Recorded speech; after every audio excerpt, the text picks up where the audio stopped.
জবানের সঠিক ব্যবহার মানে জবান দ্বারা সত্য কথা বলা, জবান দ্বারা সত্য কথা বলা, জবান দ্বারা কোরআন তেলাওয়াত করা, জবান দ্বারা জিকির আজকার করা, জবান দ্বারা আল্লাহ আল্লাহর নাম জপা, এটা হলো জবানের সঠিক ব্যবহার। আর যদি জবানের সঠিক ব্যবহার করতে পারো, আল্লাহর রাসূল সাল্লাল্লাহু আলাইহি ওয়াসাল্লাম বলেন সেই ব্যক্তিকে আমি জান্নাতের জিম্মাদারি গ্রহণ করে নিলাম। আর জবানের অপব্যবহার হলো জবান দ্বারা মিথ্যা কথা বলা, জবান দ্বারা কাউকে গালি দেওয়া, জবান দ্বারা আল্লাহ তাআলার নাফরমানির কথা স্বীকার করা, এটা হলো জবানের অপব্যবহার। আর যদি জবানের অপব্যবহার করেন তাহলে আল্লাহ রাসূল সাল্লাল্লাহু আলাইহি ওয়াসাল্লাম বলেন তাকে আমি জাহান্নামের মধ্যে নিয়ে নিব। তাহলে এটা দ্বারা আমরা বুঝতে পারলাম জবান সাধারণ একটা জবান, দেখতেছেন জিহ্বা সাধারণ একটা জিনিস, কিন্তু ওই জিনিসটা এমন একটা দামি জিনিস, ওই জিনিসটা জবা, ওই জিনিসটার মাধ্যমে মানুষ জান্নাতে যাইবে, ওই জবানের মাধ্যমে মানুষ জাহান্নামে যাইবে। সেই জন্য নবীর উম্মতের দল ভালো করে শুনে নাও, ভালো করে শুনে নাও, ভালো করে শুনে নাও। মিশকাত শরীফের হাদিসের মধ্যে আসছে হযরত আবু হুরায়রা রাদিয়াল্লাহু তাআলা আনহু বর্ণিত আল্লাহর রাসূল সাল্লাল্লাহু আলাইহি ওয়াসাল্লাম সাহাবায়ে কেরামদেরকে বললেন, ওরে সাহাবায়ে কেরাম, তোমরা কি জানো তোমাদের মধ্যে সবচেয়ে গরিব ব্যক্তিকে? সাহাবায়ে কেরাম বললেন, আমরা তো জানি যার টাকা নাই পয়সা নাই সে হলো সবচেয়ে গরিব। আল্লাহ রাসূল সাল্লাল্লাহু আলাইহি ওয়াসাল্লাম বললেন, না না, সবচেয়ে গরিব ব্যক্তি হলো ওই ব্যক্তি যেই ব্যক্তি কিয়ামতের দিন নেক আমল নিয়ে হাজির হইবে, কিন্তু দেখা যাইবে তার আমল নামার মধ্যে কিছু থাকবে না, কিছু থাকবে না। বলে হুজুর কি জন্য থাকবে না? বলে সে দুনিয়ার মধ্যে মানুষকে গালি গালাজ করেছে, মানুষকে অন্যায়ভাবে হত্যা করেছে, এটার হিসাব দিতে হবে আসরের ময়দানে, এটার হিসাব দিতে হবে। কিন্তু দুনিয়ার মধ্যে একজনকে যদি হত্যা করে ফেলে, আমরা সরাইল থানার মধ্যে গিয়ে মামলা দিয়ে শেষ করে দেই, টাকা দেই, ঘুষ দিয়া দিয়া শেষ করে দেই। কিন্তু আমার আল্লাহ তাআলার কাছে ঘুষ চলবে না। আমার আল্লাহ রব্বুল আলামিন তোমার নেক আমল থেকে যেই বান্দাকে তুমি গালিগালাজ করেছো, যেই বান্দাকে তুমি গালিগালাজ করেছো, যেই বান্দার অন্যের হকটা নষ্ট করেছো, এরকম ভাবে অন্যের হকটা নষ্ট করার কারণে তোমার আমল নামা থেকে তার আমল নামার মধ্যে তোমার আমল নামা চলে যাইবে, তোমার নেকগুলা চলে যাইবে। দেখা যাইবে তুমি নামাজ পড়লা, রোজা রাখলা, হজ করলা, যাকাত দিলা, সব কিছু নেকি বান্দার নিয়ে উপস্থিত হইলা, কিন্তু দুনিয়ার মধ্যে কাউকে গালি দিয়েছো, কারো নাফরমানি করেছো। কিন্তু দেখা যায় তোমার নেক আমল যাইতে যাইতে যাইতে যাইতে এক পর্যায়ে দেখা যায় তোমার আমল নামার মধ্যে কিচ্ছু না। তুমি দুনিয়ার মধ্যে নামাজ পড়েছো, রোজা রাখছো, হজ করেছো, যাকাত দিয়েছো, সব কিছু করেছো, কিন্তু নেক আমলের ভান্ডার নিয়ে তুমি কবরের মধ্যে গিয়েছো, কিন্তু তোমার জবান দ্বারা মানুষকে গালি গালাজ করেছিলা, মানুষের নাফরমানি করেছিলা, অন্যায়ভাবে মানুষকে হত্যা করেছিলা, কিন্তু তোমার নেক আমল থেকে আর যেই বান্দাকে গালি দিয়েছিলা ওই বান্দার আমল নামার মধ্যে তোমার নেকগুলা চলে যাইবে, আর যেই বান্দাকে গালি দিয়েছিলা ওই বান্দার আমল নামা, ওই বান্দার বদ আমলগুলা তোমার কাদের মধ্যে চাপিয়ে যাবে। তাহলে আমরা মনে করতেছি নামাজ পড়তেছি, রোজা রাখতেছি, হজ করতেছি, যাকাত দিতেছি, না মনে ভান্ডার নিয়ে যাইতেছে, অনেক নেক আমল করতেছি, কিন্তু আমরা সকালবেলা ঘুম থেকে উঠিয়ে একজনের বদনাম করতেছি, একজনের গীবত করতেছি, কিন্তু আমাদের আমল কিভাবে যেন নষ্ট হয়ে যাইতেছে কোনো খবর নাই, কোনো খবর নেই। সেই জন্য নবীর উম্মতের দল সেই জন্য নবীর উম্মতের দল জবানকে হেফাজত করতে হবে, জবানকে হেফাজত করতে হবে। জবানকে কিভাবে মজুর হেফাজত করব? জবান দ্বারা কোরআন তেলাওয়াত করবা। ইয়াসিন ওয়াল কুরআনিল হাকীম ইন্নাকা লামিনাল মুরসালিন আলা সিরাতিম মুস্তাকিম تنزيل العزيز الرحيم لتنذر قوما ما أنذر آباؤهم فهم غافلون এমন ভাবে কোরআন তেলাওয়াত করবা, যদি কোরআন তেলাওয়াত করতে পারো তাহলে জবানটা হেফাজত হয়ে যাইবে। ওরে নবীর উম্মতের দল, ওরে নবীর আশিকের দল, যদি কোনো ব্যক্তি তার জবান যদি খারাপ হয় আর যতই নেক আমল করুক না কেন, তার ওই নেক আমলের কোনো কাজ আসবে না। হাদিস শরীফের মধ্যে আসছে আল্লাহ রাসূল সাল্লাল্লাহু আলাইহি ওয়াসাল্লামের জামানায় দুইজন মহিলা ছিল, দুজন মহিলা রোজা রাখত। একজন ব্যক্তিকে আল্লাহ রাসূল সাল্লাল্লাহু আলাইহি ওয়াসাল্লামকে বললেন, হে আল্লাহ রাসূল, দুইজন মহিলা তারা রোজা রাখত, তারা রোজা রাখে। তখন আল্লাহ রাসূল সাল্লাল্লাহু আলাইহি ওয়াসাল্লাম বললেন, হ্যাঁ ব্যক্তি তুমি তাকে ডেকে আনো।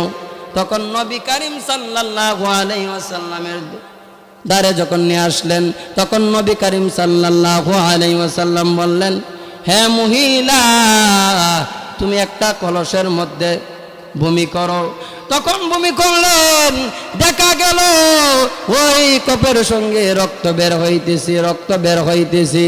তখন আল্লাহ রাসূল সাল্লাল্লাহু আলাইহি ওয়াসাল্লাম অপর মহিলাকে বললেন, তুমিও বমি করো। দেখা গেল তার তার তার তার জবান দিয়ে, তার মুখ দিয়ে সে রক্ত প্রবাহিত হইতে লাগলো। আল্লাহ রাসূল সাল্লাল্লাহু আলাইহি ওয়াসাল্লাম বললেন, ওরে মহিলারা, তোমরা রোজা রাখছো ঠিক, কিন্তু তোমরা অন্যের গীবত করার কারণে, তোমরা হালাল ভাবে রোজা রাখছো, কিন্তু অন্যের গীবত করার কারণে তোমরা হারাম ভাবে রোজা রাখছো। তোমরা রোজা রাখছো ঠিক, মানুষের গীবত করেছো। রোজা রাখছো, নেক আমল করেছো, কিন্তু মানুষের গীবত করেছো। আল্লাহ রাসূল সাল্লাল্লাহু আলাইহি ওয়াসাল্লাম অন্য এক হাদিসের মধ্যে বলেন, আল্লাহ রাসূল সাল্লাল্লাহু আলাইহি ওয়াসাল্লাম বলেন, এক জমানার মধ্যে দুইজন মহিলা ছিল। একজন মহিলা খুব আমলদারি ছিল, একজন মহিলা দান সাদকা করত, সব কিছু করত, কিন্তু তার জবানটা ভালো ছিল না। আল্লাহ রাসূল সাল্লাল্লাহু আলাইহি ওয়াসাল্লামের কাছে গিয়ে বললেন, হ্যাঁ আল্লাহ রাসূল, একজন মহিলা আছে, সে দান সাদকা করে, নামাজ পড়ে, রোজা রাখে, সব কিছু করে, কিন্তু তার জবানটা ভালো না। আল্লাহ রাসূল সাল্লাল্লাহু আলাইহি ওয়াসাল্লাম বললেন, ওই মহিলাটা জাহান্নামী। তখন আরেকজন ব্যক্তি বললেন, হে আল্লাহ রাসূল, আরেকজন আছে, সে দান সাদকা করে না, সে বেশি বেশি নেক আমল করে না, কিন্তু তার জবান দ্বারা, তার হাত দ্বারা অপর মুসলমান কষ্ট পায় না। আল্লাহ রাসূল সাল্লাল্লাহু আলাইহি ওয়াসাল্লাম বললেন, সে জান্নাতি, সে জান্নাতি। সে নেক আমল কম করলো, কিন্তু তার জবান দ্বারা অপর মানুষ কষ্ট পায় না, সেই জন্য সে জান্নাতি। আর আরেকজন, সে বেশি বেশি দান সদকা করলো, নামাজ পড়লো, রোজা রাখলো, আর নেক আমল করলো, কিন্তু তার জবান দ্বারা অন্য মানুষ কষ্ট পায়, পাড়া প্রতিবেশী কষ্ট পায়, সে জাহান্নামী হয়ে গেল। ওরে নবীর উম্মতের দল, জবানকে যদি হেফাজত করো তাহলে বেশি বেশি করে আস্তাগফিরুল্লাহ, আস্তাগফিরুল্লাহ বেশি বেশি করে পড়তে হবে। আর লা ইলাহা ইল্লাল্লাহ পড়তে হবে, লা ইলাহা ইল্লাল্লাহ পড়তে হবে। আল্লাহ রাসূল সাল্লাল্লাহু আলাইহি ওয়াসাল্লাম বলেন, কিয়ামতের ময়দানে যখন মানুষের নেক নেওয়ার জন্য যখন একজন অপরজনের জন্য যখন দৌড়াইবে, আর ওই যে বান্দা দুনিয়ার মধ্যে জিকির আজকার করেছে, ওই বান্দার আমল নামার মধ্যে উহুদ পাহাড়ের পরিমাণ সব লিখে দিবে আমার আল্লাহ। ওই বান্দা বলবে, আল্লাহ দুনিয়া থাকতে তো আমি এত নেক আমল করি না, কিসের বিনিময়ে এত আমার নেক আমল? আল্লাহ রব্বুল আলামিন বলবেন, ওরে বান্দা তুমি জিকির আজকার করেছো, আর জিকির আজকার করার কারণে তোমার আমল নামার মধ্যে উহুদ পাহাড়ের পরিমাণ সব আমি আল্লাহ লিখে দিলাম। বলেন না সুবহানাল্লাহ। ই কালামে জিন্দা কুরআনে হাকিম আকমতে উলায়া জালাসতু কাদিম জামিউল ইলম ফিল কুরআনে হাকিম তাকাসারা হুয়া ফাহামুর রিজালিন। সেই জন্য নবীর উম্মতের দল জবানটা ইবাদত করতে হবে, যার মঞ্চে তারে গালি দেওয়া যাবে না। আমাদের সমাজের মধ্যে বলে একজন মানুষ যদি একজনকে হত্যা করে সর মাইরা দি মনে এই মনে নেতা, বলে না না সে হলো তার আমলগুলা কিভাবে নষ্ট করে দিতেছে সে জানতে পারে না। ওরে নবীর উম্মতের দল, সেই জন্য জবানকে হেফাজত করতে হবে।